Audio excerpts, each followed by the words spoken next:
Le titre de mon poème, c'est La terre de promesse. Priez pour moi. La terre des promesses. La terre de promesses. Un soir, comme il était de coutume, Elohim descendit faire un tour sur la terre des hommes.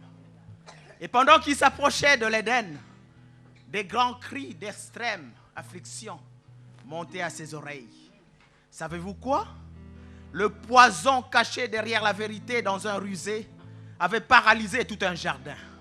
Le pouvoir de l'infaillibilité avait échappé au fils Adam. L'attraction avait complètement changé de direction. La paix n'y était plus. Le fort pourchassait les faibles. Le frère accusait la sœur. Il semblait comme si le prince de la puissance de l'air, après avoir soufflé le vent de la désobéissance, s'était accordé un temps de repos. Quelle scène pitoyable! Quelle désolation! Chassé à cause de l'abus de promesses, l'amour de Dieu a pris le dessus. Elohim, dans son économie, leur a donné une promesse de restauration. Alors qu'ils sortaient de l'Éden, malheureux, pleurant, gémissant, dans leur cœur, ils transportaient un testament.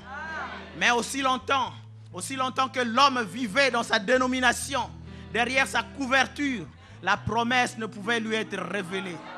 Dieu devait d'abord lui arracher cette vieille couverture de calomnie, cette vieille religion formaliste et froide, afin que le nouvel Adam quitte la terre des raisonnements et entre dans une vraie ville de refuge, au-delà de l'imagination, là où tout est possible à celui qui croit.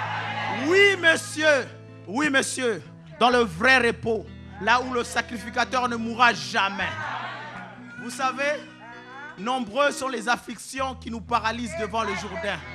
Mais au-delà du Jourdain, dans la terre de promesse, l'ancien pécheur, nourri de la parole de promesse, vivra à nouveau, fleurira et portera beaucoup de fruits.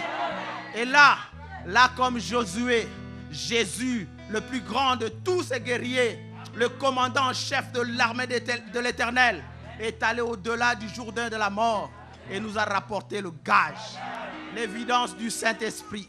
Il a fait de nous des trophées merveilleux et remarquables. Maintenant, le chagrin et la peine peuvent venir. L'ouragan et l'orage peuvent gronder. La mer peut se déchaîner.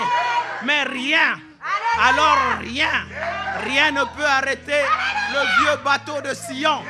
Sa destination, c'est le mont Arara. C'est le mont Arara, c'est le ciel. Et notre ciel à nous consiste en la parole. Oui, monsieur, dans la terre de promesse, il y a l'appel de nos noms. Dans la terre de promesse, c'est le rassemblement des élus.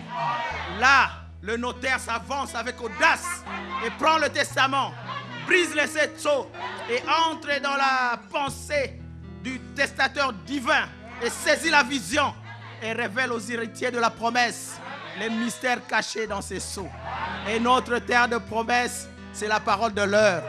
Et la parole de l'heure n'est rien d'autre que le Saint-Esprit.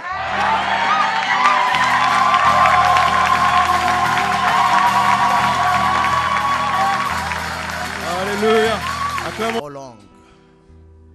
Qui sommes-nous donc, Seigneur, pour élever nos voix? Tu as fait couler les rivières, bourgeonner les arbres, éclore les fleurs. Tu as fait les forts et les faibles.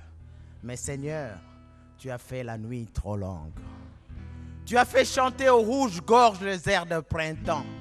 Tu m'as fait réciter des poèmes solitaires. Mais Seigneur, tu as fait la nuit trop longue. Tu as créé les cieux, les hautes montagnes, la terre et les choses qui s'y trouvent. Qui sommes-nous pour te faire des reproches?